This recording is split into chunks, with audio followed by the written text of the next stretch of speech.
C'est vrai qu'on peut se poser la question parce que en ce moment, il y a comme un effet de mode au niveau des oracles.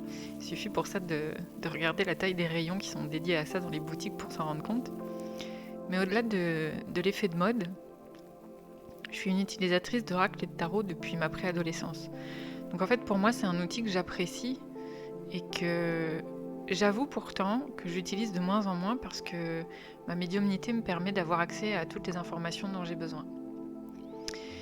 Mais quand même, j'aime bien ce vecteur.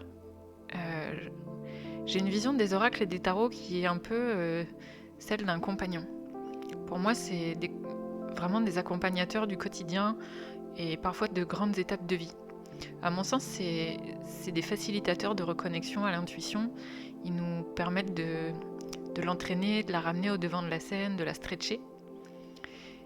Et puis, c'est aussi, à mon sens, des bons guides, des grands enseignants euh, dans la transparence de soi, euh, dans le retour au discernement et à la reprise de responsabilité de soi.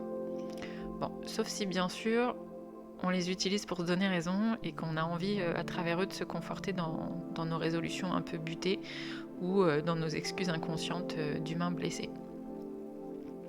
Et c'est d'ailleurs pour ça que j'ai créé cet oracle. C'est pour passer justement de l'illusion du moi à la conscience du soi, tout en amenant la possibilité de se créer des routines d'écoute, de vérité, d'intuition, de confiance et de respect via les questions que l'oracle soulève.